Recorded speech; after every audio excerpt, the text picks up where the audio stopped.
People, check out this little pumpkin Lazy Susan I found for just $3 at Target's Bullseye Playground. You can get some good DIY deals for under $5 there.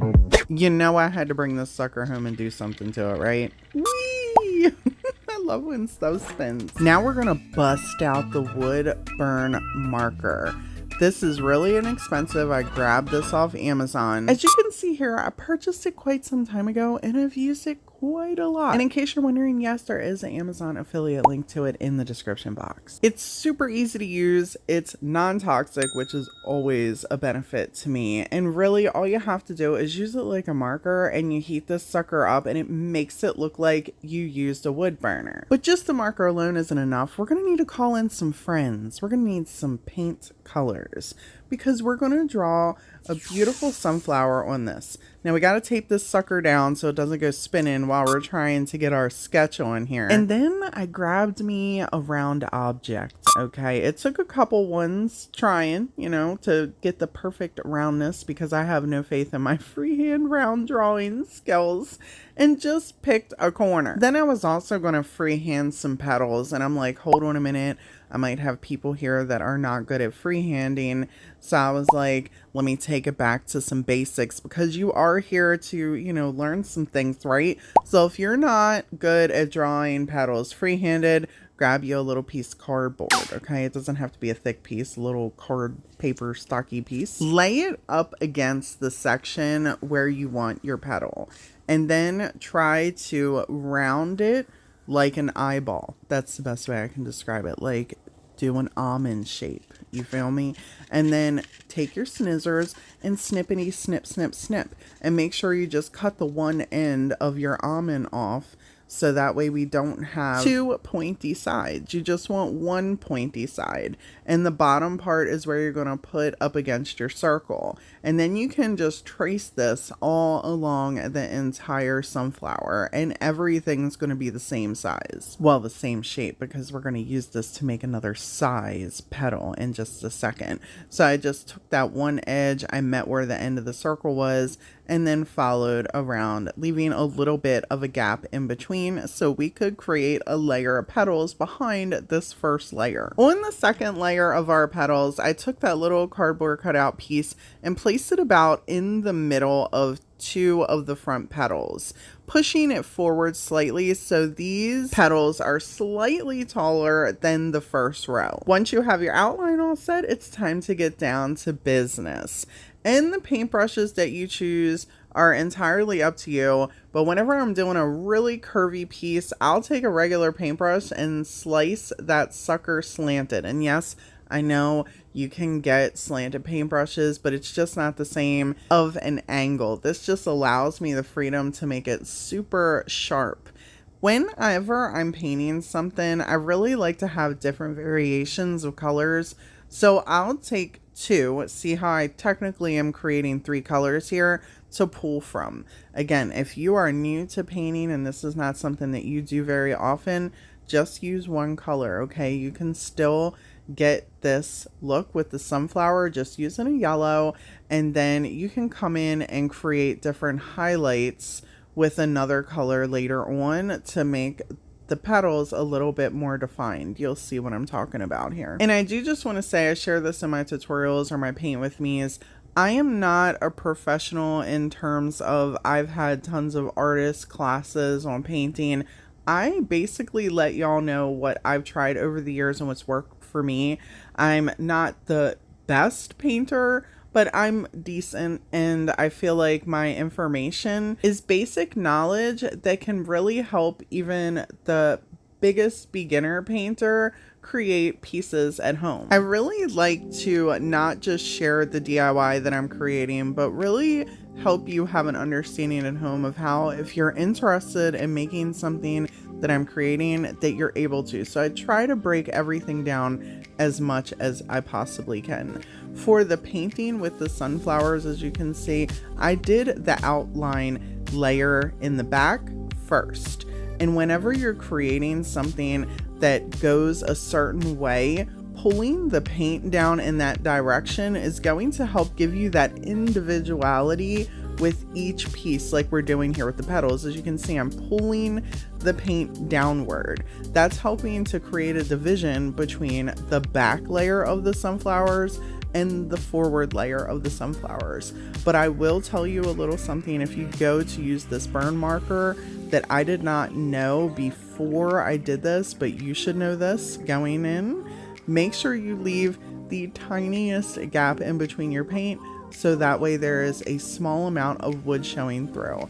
This works slightly over the paint, but not as good as I was hoping it to. This was kind of a test project because I got another idea later on down the line. I'm not going to ruin it for you now, but you'll see. And also you can see here as I'm pulling the paint down and I'm going back and coloring it in, why two colors and being able to create different variations of the colors helps impact things when you're creating painted pieces. So here's where I said if you wanted to leave the paint just yellow, you didn't want to mix anything, and then you can come back in and do some highlights. So you could completely paint your petals yellow and then come back with a brighter orange and go around the edges like I was just there, and it will give you a little bit more definition as long as you're pulling your paint downward. I colored in the center a lighter color than just a dark black or brown because I'm going to come back in later and add some highlights in there, and doing a really dark color sometimes when you want there to be dark highlights, it doesn't show through so well. Now it's time to bring in the marker, and we're going to take this and basically go along with the lines, starting with the sunflower pieces in the front, or the petals in the front. Okay, now the lesson I learned is I shouldn't have taken the paint all the way to the edge. I should have left a little gap so that there was a tiny bit of wood showing through, because what I learned once this was completely done and I used my heat gun to heat this up, it didn't look so much like a burn at the ends, okay? It just looked like a brown marker on the parts where I painted. Now, the longer I held it in sections, the darker it did get, but the wood also smelled a little funny, so I was like...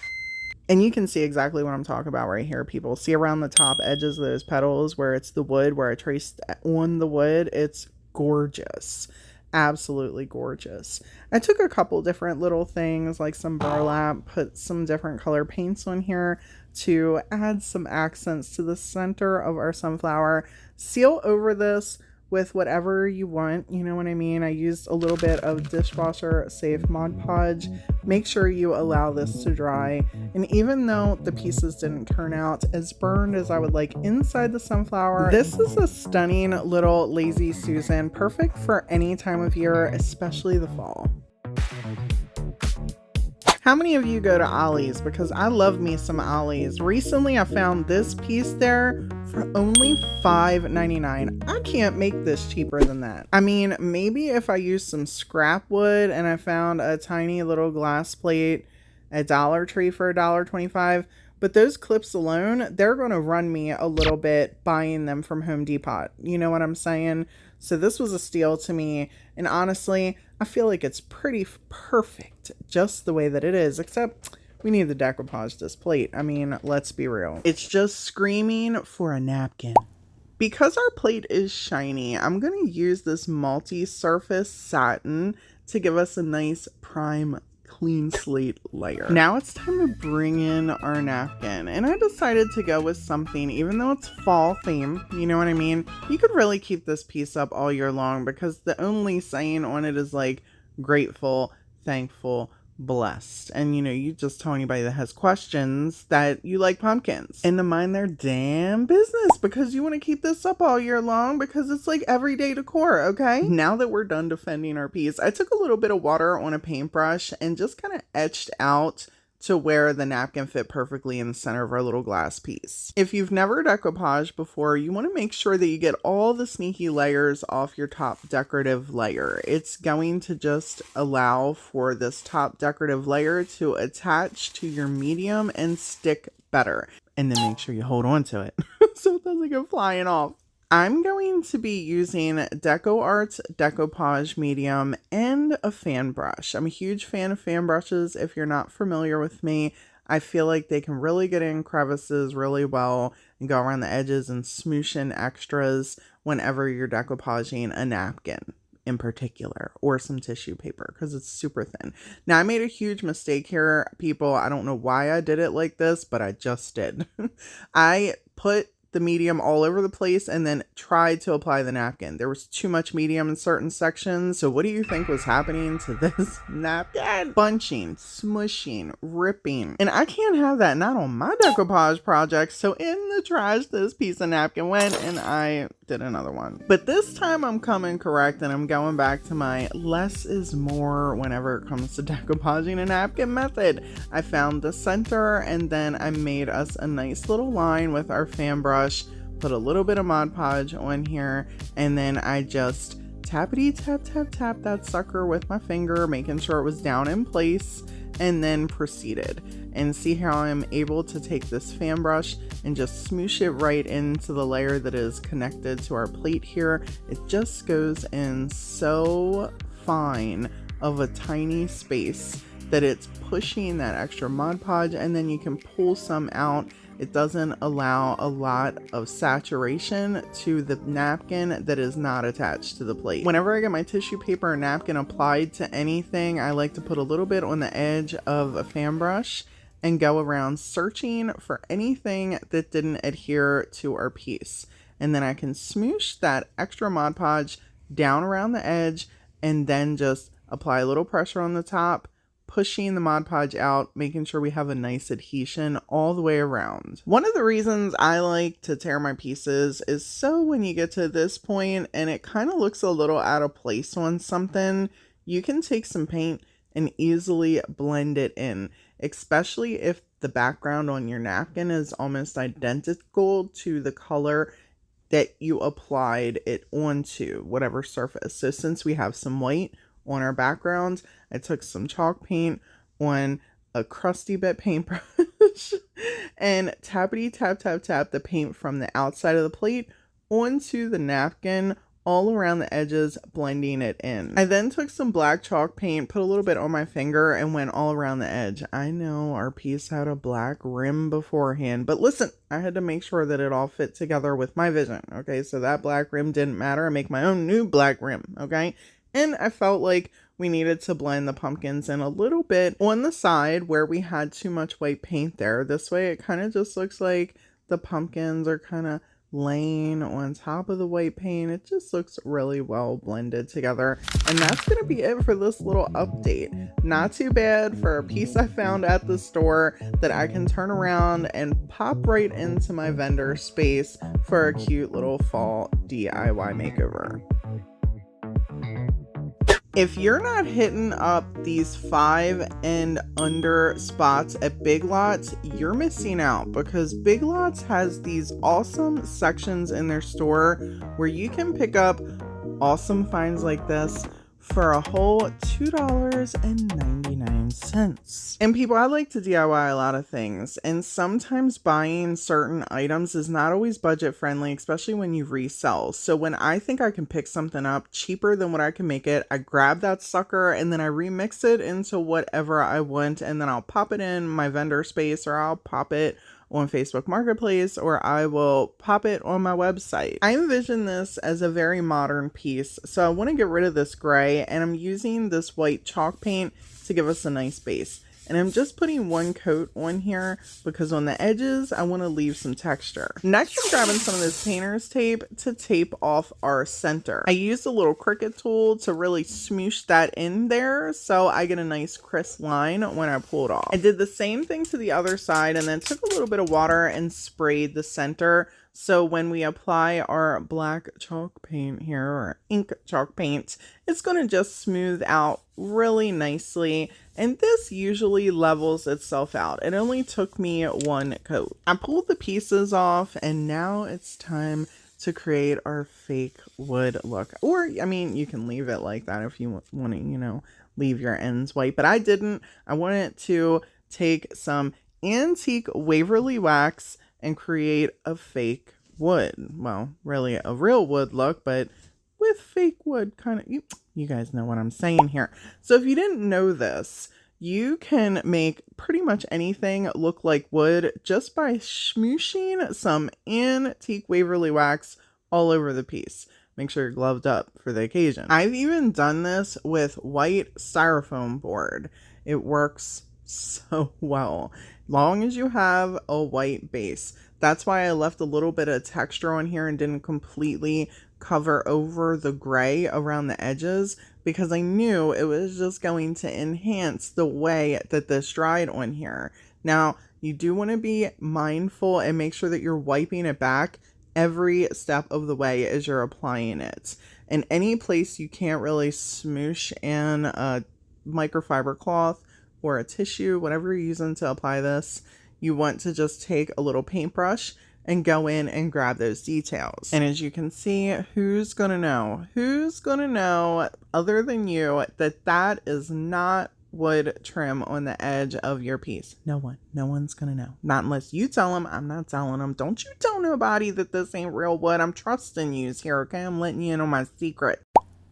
I'm just kidding. A lot of people know about that. And I actually learned it from Holly over at Hot Humble Pie several years ago. And it's in my arsenal as a DIY must try whenever I need to create faux wood.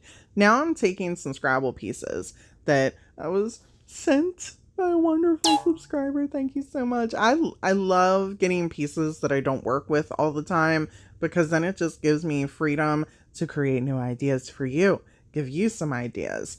Believe it or not, I wasn't sure how I wanted these little pieces on here, so I took a minute arranging them. And measuring, y'all might want to take a screenshot of this, because your girl usually wings everything, so I busted out a painter's stick and was actually marking it to make sure that they were sort of centered. If this is wood on wood, I would have used some wood glue, but instead I'm going to take my Gorilla Glue gel. It sets fairly quickly, couple seconds, as long as you don't oversaturate it. Now, unfortunately, I had a lot squirt out in that very spot, so I had to go over it with some paint later just to, you know, cover up the glue stain. And then I picked up each piece individually, carefully putting a little dab of our glue there, and then gently pressing the pieces back down. All right. And I did this for each one of them. And then when I was done to make sure it was centered, my dumbass picks the whole piece up, knocking the autumn right out of the spot that I had measured in. This is why I don't measure. This is why I wing stuff, because I do dumb stuff just like that. So then I decided to put the Gorilla Glue down in spots and just not press the pieces down completely until I had them arranged, to try and make sure that it was as even as I possibly could. To add a little extra fall touch, I grabbed a leaf I had from Dollar Tree, one of their little packs, and I blended some yellow and orange and brown and just kind of traced around the leaf to make a little imprint here. Another idea I thought would be kind of cute is to have a thin layer of paint and then press the leaf down in the paint and then plop it right onto the corner here. But you know, you do you. Obviously, get as creative as you want. You could put the transfers here. You could get the solid piece of transfers that look like wood and trace out a leaf and then just rub that on there. There are a bunch of different things you could do just to add a little fall touch. I didn't want to overdo it, but I wanted something. I added a couple little veins in here and then took some boho beads and strung them up off the opposite side. I felt like it needed a little bit of something. Don't be sleeping on Big Lots, people.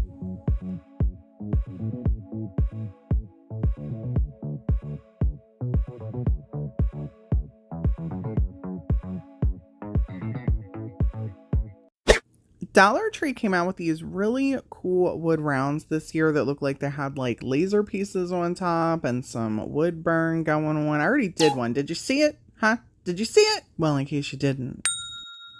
Believe it or not, I had one or two people complain that it was too difficult.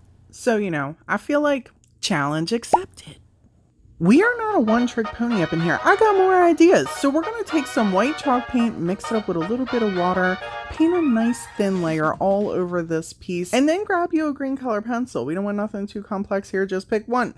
You're going to be able to see that wood burn through this white stain that we created, and you'll be able to see some of wood grains showing through as well. And people, real quick, side note, If you have hand grip strength issues, I want to introduce you to these little foam pieces.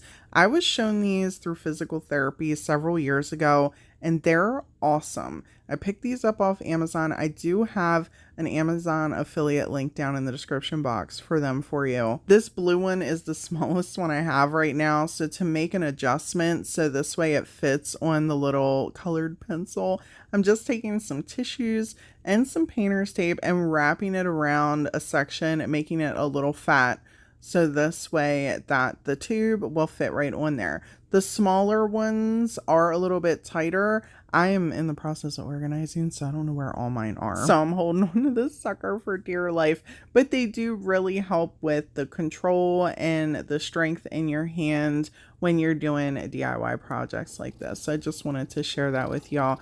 In addition to this, did y'all know Dollar Tree has these little electronic pencil sharpeners? Because if you didn't, this might be the best $1.25 I ever spent at Dollar Tree. I tell you what, I've bought a lot of things from Dollar Tree. This sucker works just as good as a $10 pencil sharpener. Get yourself one if you don't have it. When I was all happy with the way I colored these in, I then went back over it and did some shading. This is also the part where I would probably bring in some extra colors to create some different variations, but I am trying to keep this super simple. Remember, I accepted a challenge to try and keep this easy, okay? Now, next thing we're going to work on is the decoupage portion. So we're going to grab us a napkin. Again, pick your napkin, okay? Any napkin will do here. I wanted something with a lot of colors to put inside our pumpkin. And for a piece like this, it's going to be just easiest using an X-Acto knife. You can lay the napkin exactly over the section that you want to cut the piece out or trim the piece, and then just run that blade all along that section. It will give you almost an exact cut. Just be mindful of how you're holding the napkin, otherwise it will bunch up on the sides, and slice on away until you have that shape. Then you grab your medium and gently place a decent amount in your little sections of your pumpkin, and then plop your napkin right on top of there. For our sign portion, I'm just going to use this little galvanized welcome piece. Again, Dollar Tree. Thank you, Dollar Tree. And we're going to take some Gorilla Glue and we're going to glue this right on here. If you have a Cricut or whatever and want to do your own little thing or plop a stencil in here, do you, okay? I'm trying to keep this easy, trying to keep it super easy. Next, grab some ribbons in different colors, different types, because we're going to make the whole back of this around the edge a giant mess. Well, not a complete mess, okay? I did take the one ribbon I had that, you know, was in a little bit of a pattern and my baby stapler and made these little pieces. I don't even know what you call that, half a bow. And then I took this ribbon and cut it in different ways. And I did the same thing for the mesh pieces. If you can actually make bows and loops and all the things, you go right ahead. I cannot. I am horrible at bows. This is my thing, okay? Messy is my thing, and we're going to put this all around the outside of the back of our wood round using some tacky glue and some help with some hot glue for an immediate hold. At first, I just started smooshing this all over the place. I rubbed and then took hot glue and then just started layering. There wasn't a rhyme or reason or pattern to anything. I put this stuff around here until I thought that it would make sense. And then I grabbed some, I have this like paper stuff all rolled up. I don't even remember where I picked this up. Could have been Dollar Tree. And I cut it into a circle and took some more tacky glue and hot glue to put over the back so you couldn't see how horribly messy this was. And that's going to be it for this piece.